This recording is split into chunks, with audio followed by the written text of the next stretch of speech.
As we have already proven that smart cards are insecure, we are responsible to prevent this from happening.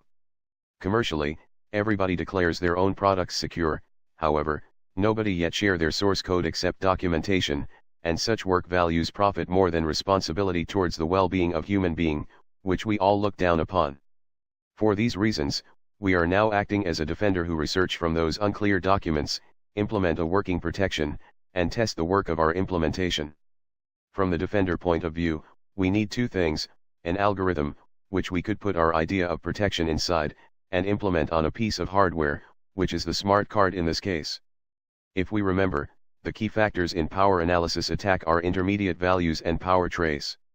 It will be expensive to generate any noise on power trace which we will not consider.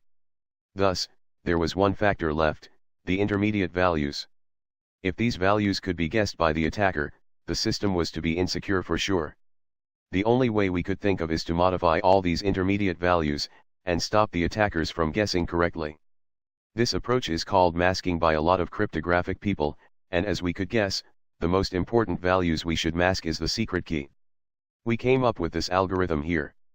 From this graph, we could see that we have totally 4 masks: key mask M in, AES round output mask M out, mix column input mask called mask, and mix column output mask called mask out.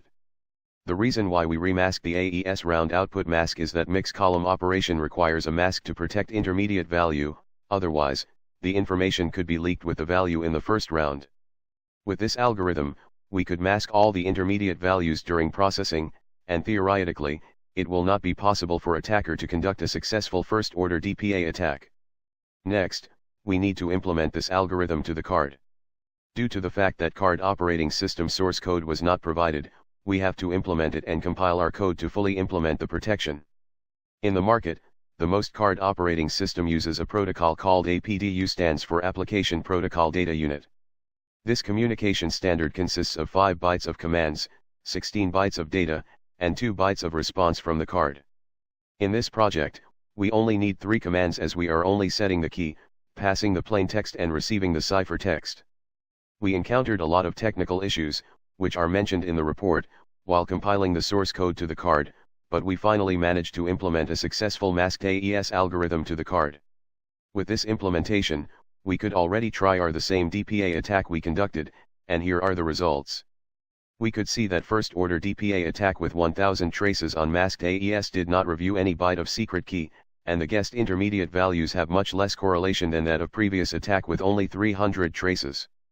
To summarize, masked AES was more secure than unprotected AES as it could stand first-order DPA attack. With such an implementation, guessing the correct secret key of smart cards will not be that simple.